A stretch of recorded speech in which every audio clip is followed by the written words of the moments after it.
Padahal Nabi sallallahu alaihi wasallam, diulang sekali ya. Dan adalah mereka itu setengah dengan setengahnya bertindih-tindih. Di padang mahsyar itu luas, tapi diriwayatkan padat. Bahkan ada riwayat mengatakan 1 kaki di atas 1000 kaki. Bertimpah-timpah, bertindih-tindih manusia hal keadaannya. Maka dari itu persiapkanlah. Sebelum lagi masanya kiamat, awak sudah siap-siap. Mudah-mudahan Allah Ta'ala jadikan kita ini enggak sampai lama-lama di padang mahsyar. Mudah-mudahan awak jadikan sekedar melintas padang mahsyar. Semata-mata jadikan Tuhan masuk ke surga tanpa melalui perhitungan hisab, perhitungan, tanpa melalui timbangan, melintasi sirat bagaikan kilat menyambar. Itu yang maunya kita cita-citakan. Kalau enggak susah payah nanti awak. Dunia aja susah payah awak. Rasanya banyak di antara kita ini mengeluh sudah. Dikasih kesusahan hidup sudah mengeluh. Kepayahan hidup sudah menangis. Enggak tahan kita ini. Karena kita lemah, kasih sakit sikit, kadang-kadang netes air matanya, tak sanggup menahankan sakit itu.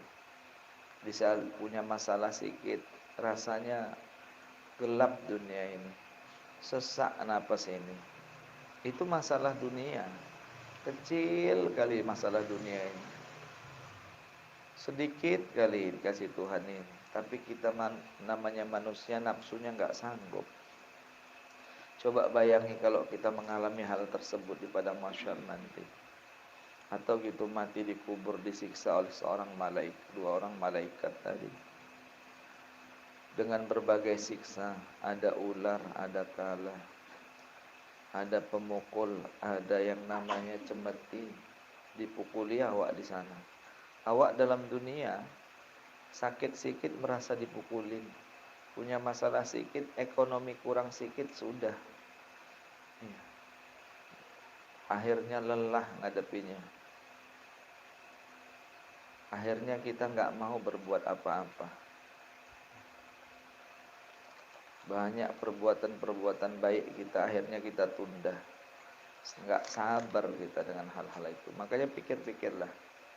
Sebelum sampai kita masanya kepada mahsyar, sebelum sampai nanti mati awak dikubur, nah sekarang awak pikir-pikir. Kita ini makanya dikasih Allah Ta'ala kesusahan dalam dunia itu sebetulnya untuk iktibar, untuk ambil hikmahnya. Bahwasanya kita lemahnya luar biasa. Nanti kalau aku disiksa sungguh-sungguh, sedangkan dengan hal yang kecil-kecil pun awak sudah tersiksa, sudah enggak sanggup. Nah, itulah yang harus dipikir-pikirkan. Maka siap-siapkan hidup awak untuk masa depan kita itu, untuk masa setelah kematian, untuk masa namanya di padang mahsyar. Jangan awak susah. Makanya amalan kadang-kadang Rasulullah itu cukup bela ya awak. Jangan tinggal sholat, itu modal pokok. Guru-guru menfatwakan jangan tinggal ngaji. Kenapa? Kata Nabi, wajib, ada hubungannya dengan ibadah, dengan sholat. Tanpa ngaji jangan harapkan ibadah itu diterima Tuhan. Itu makanya fatwa mereka dulu gitu. Apapun tingkah lakumu, jangan tinggalkan sholat dan mengaji. Itu modal itu. Kalau modal, balik modal pun jadi. Syukur-syukur untung dengan modal segitu awak berdagang dengan Allah Ta'ala, berniaga di dalam dunia ini. Untung besar insyaAllah. Itulah yang awak harapkan. Itu makanya seolah-olah berdagang dalam dunia ini. Awak mau beruntung, tapi untungnya nggak di dunia, di nanti setelah mati. Tapi dunia pun orang yang berdagang untuk akhirat beruntung. Makanya orang yang mengupayakan hidupnya untuk dunia, dia maka akan mendapatkan dunia. Itu pun belum tentu didapatnya. Yang didapatnya pujian, belum tentu orang yang muji dia. Tapi kalau kita menghajar akhirat, dunia didapatkan, akhirat Allah mudahkan. Makanya kejarlah akhirat ini sungguh-sungguh. Karena ngeri, makanya banyak-banyak beramal. Supaya awak tak dihisap, amalkanlah berzikir tadi, kalimat la ilaha illallah. Usahakan enggak kurang 300. Bahkan kalau guru dulu Tuan Alim bilang, tak izin Tuan, tak terbuat satu hari. Qadha katanya, Masya Allah. Besoknya 600 kali.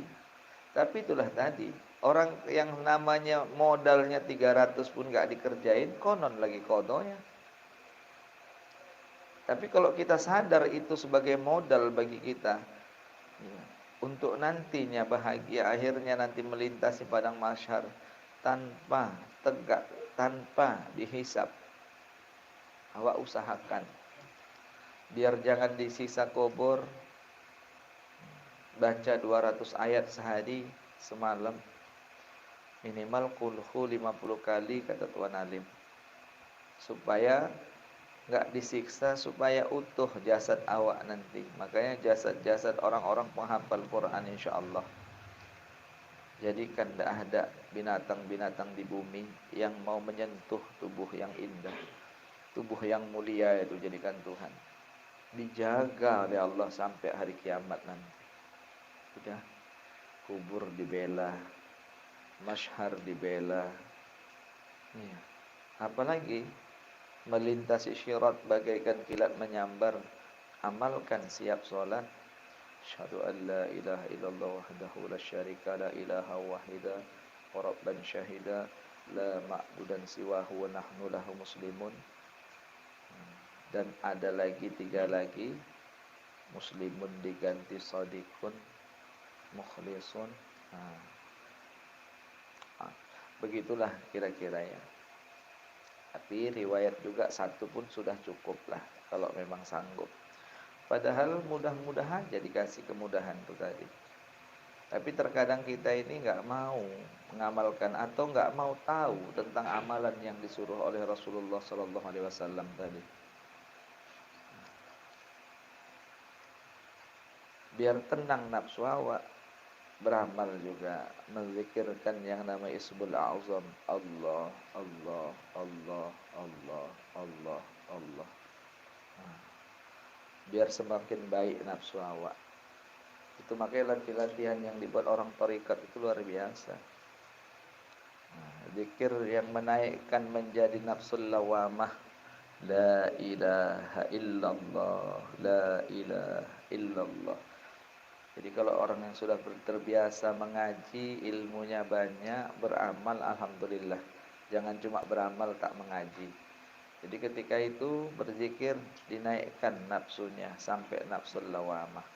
Dengan berzikir pula Allah, Allah, Allah, Allah.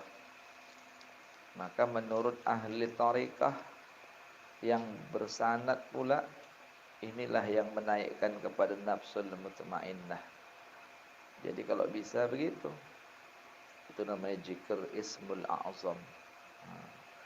Sampai pula Allah kasihkan rahasia Ismul A'zam tadi itu, maka doanya insyaallah tidak pernah ditolak sama Tuhan. Itu makanya ahli-ahli begitu seperti Syekh Bal'am dulu, dia mengamalkan zikiran Ismul A'zam dan paham dia nama yang agung bagi Allah Ta'ala itu. Makanya dia ketika mengadahkan tangan ke langit, jadi. Apakah jadinya itu? Karena doanya dijadikan sesuai pula dengan takdir daripada Allah Ta'ala. Karena yang di Lauh Mahfuz itu belum final. Takdir qada yang dijadikan di Lauh Mahfuz itu senantiasa berubah.